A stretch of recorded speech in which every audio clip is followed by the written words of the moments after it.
Good morning. Happy Mother's Day. It's a very special day for the mothers in our congregation and our world. I ask that you would consider them, pray for them, love them, and honor them today. In that regard, because of this recorded message and our inability to gather together for worship, we have very different type of circumstances. Typically on Mother's Day, we gather together and we have gifts and we do drawings for our mothers, and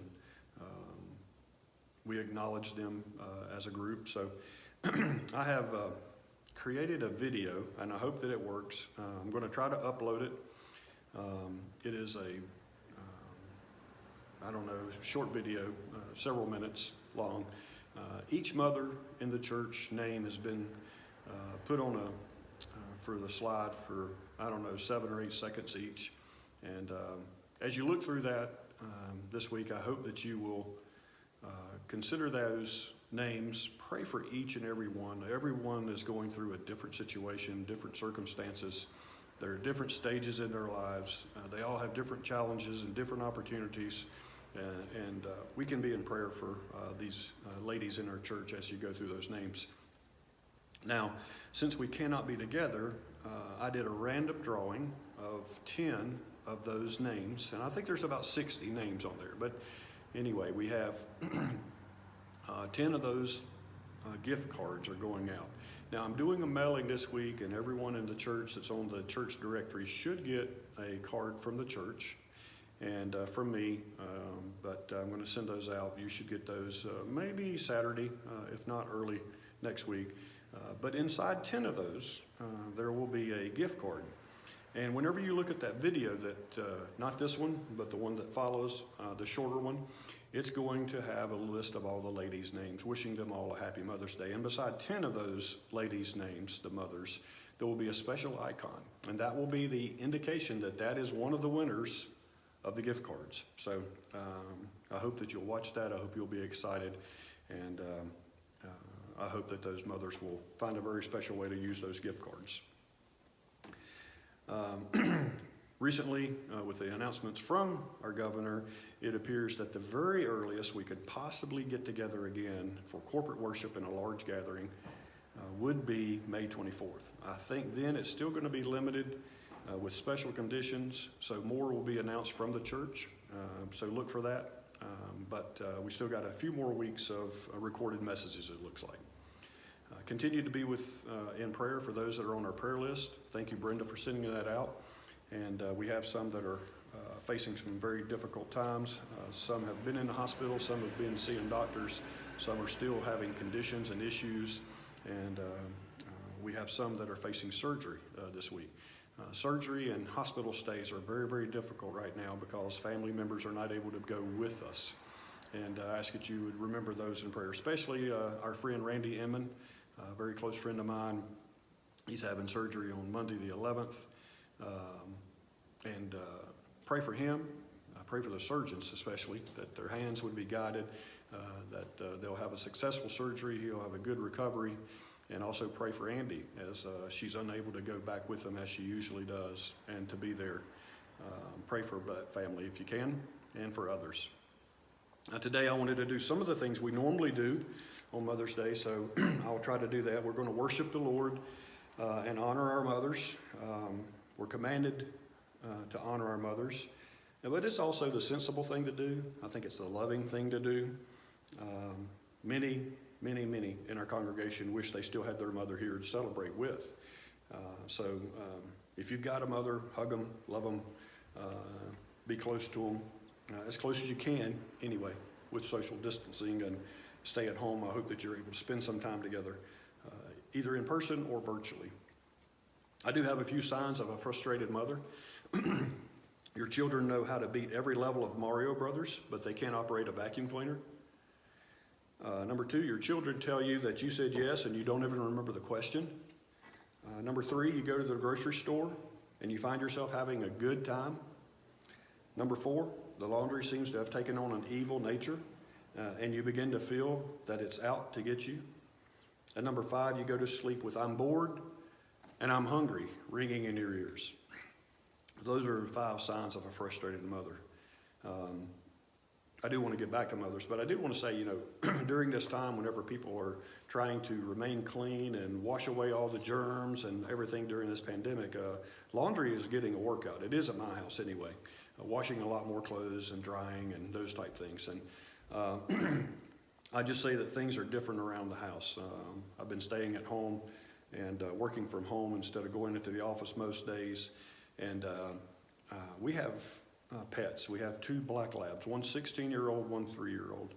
And I don't know if you've noticed this or not. I don't know if you've caught it, but this past week, twice actually, this past week, I have caught my 3-year-old lab rolling his eyes at me. So it's real. This stay-at-home order is getting old for everybody, even our pets. So I hope that you don't have that same thing happening. But if you do, you've got company.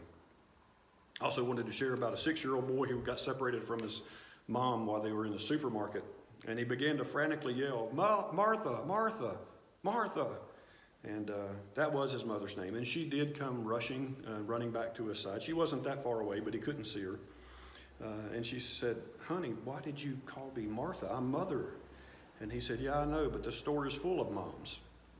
Well, our world is full of moms. Our world is just full of mothers, but we have only one that is special to us. Like this little boy, he was looking for that one special one, Martha. And we have one that's special to us. They always should be, they must always be, and we need to let them know that no one could ever take their place.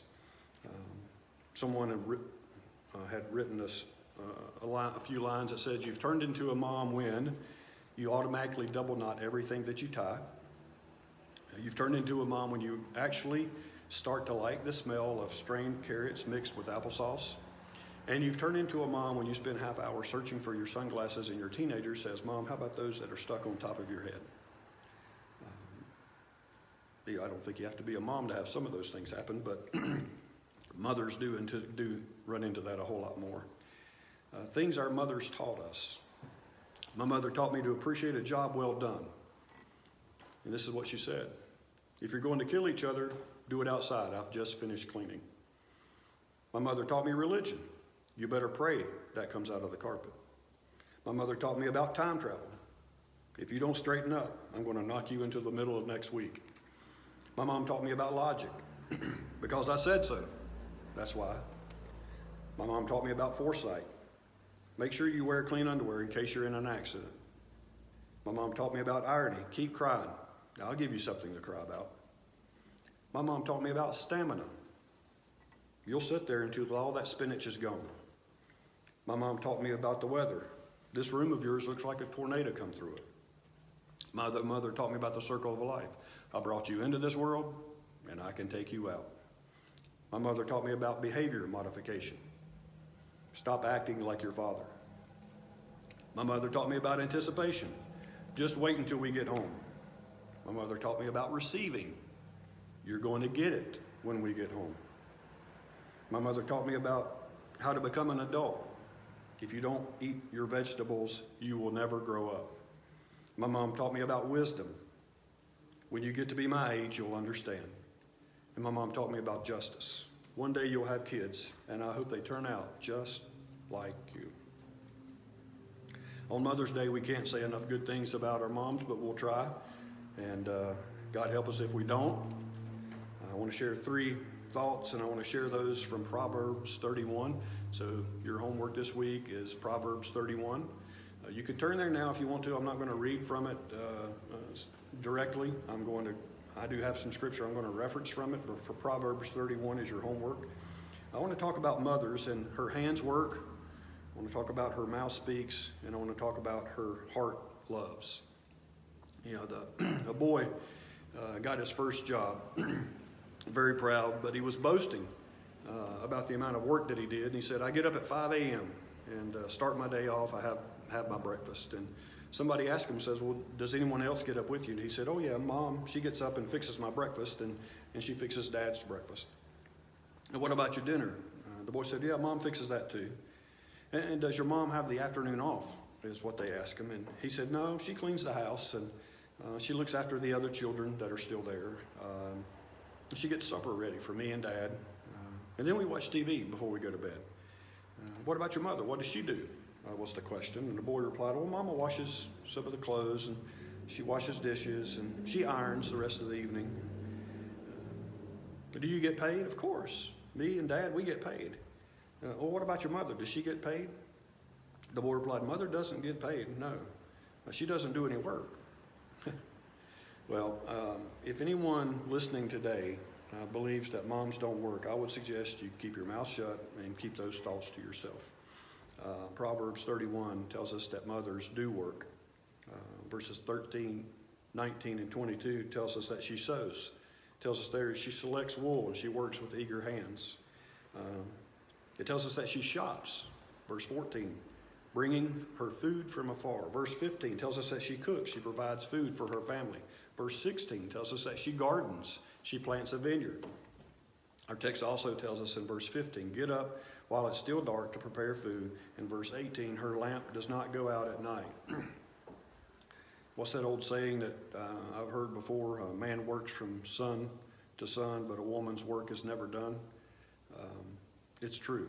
It's true. Verse 27 says, she watches over the affairs of her household and does not eat the bread of idleness. She is not lazy. Mom worked hard. She cooked meals. She cleans house. She washes clothes. Used to be she ironed clothes. Some may still iron clothes. They work in the garden. They work at the PTA. They go to recitals. They go to games, award banquets, school functions. Thank you, Mom, for all your hard work. Also, I said that her mouth speaks. Proverbs 31:26. She speaks with wisdom, and faithful instruction is on her tongue. I love the story when John Wesley was a student at Oxford University. He was shocked by the amount of drinking done by students there, and he wrote his mom, Susanna Wesley, for her counsel, and he received the following words from her. My dear son, remember that anything which increases the authority of the body over the mind is an evil thing. That's great instruction. I'm sure that Susanna Wesley had a lot of other great words and wisdom for her children.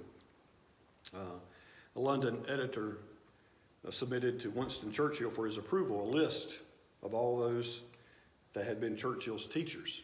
And Churchill returned the list with this comment, you have omitted to mention the greatest of my teachers, my mother. Preacher G. Gamble Morgan had 4 sons, and they all became ministers of the gospel. At a family reunion, a friend asked one of the sons, which Morgan is the greatest preacher? And while that son looked at his father, he replied, Mother. Mother was a great preacher. Many mothers have done a lot of preaching to their children. Whether they considered it preaching or not, whether they considered it being heard or not, it was great preaching. Thank you, Mom, for caring enough to tell me what was what. And then thirdly, her heart loves. Proverbs 31, verses 11 and 12. Her husband has full confidence in her and lacks nothing of value. She brings him good, not harm, all the days of her life. If a husband has full and complete confidence in his wife, then you know that she's a woman who loves her man. The epitaph of a wife's tombstone written by her husband after 60 years of marriage said this, she always made home happy. Now that's love. A grandmother was telling her granddaughter good night, and the little girl said, Mommy and Daddy are entertaining some very important people downstairs. You're right, Grandma agreed. But how did you know? Just listen, said the granddaughter. Mommy is laughing at all of Daddy's jokes. Friends, where there is laughter in a home, you just know that something special is going on. You know that something good is happening in that home. Proverbs 17:22 says, a cheerful heart is good medicine. When there's a lot of laughter in a home, someone is putting out some good medicine. And it also shows a lot of love.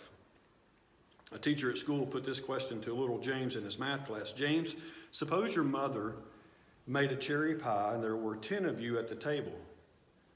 Your mother and your father and 8 children. How much of the pie would you get? A ninth, was his answer. No, James. Now pay attention. There are 10 of you in the home. Don't you know your fractions, she said. Yes, ma'am, he replied. I know my fractions, but I know my mother even better.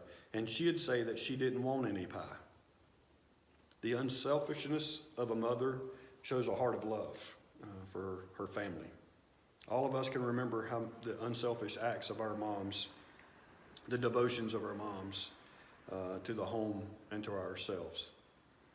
Thank you, Mom, for loving me when more than I could ever love you. It was never a contest. In closing, I want to read from Thomas Edison. This is what he once said. I did not have my mother for long, but she cast over me an influence which has lasted all my life. The good effects of her early training I could never lose. If I had not been for her appreciation and her faith in me at a critical time in my experience, I should never likely have become an inventor.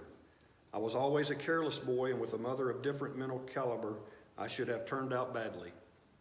But her firmness, her sweetness, her goodness were potent powers to keep me in the right path. My mother was the making of me. The memory of her will always be a blessing to me. What a loving tribute to a blessed mother. Proverbs 31:28.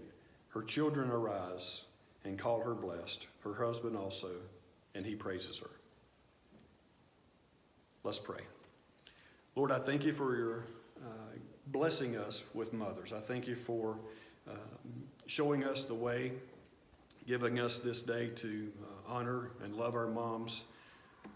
I thank you for being with them and giving them the strength and the courage to get through a very tough life, very tough situations.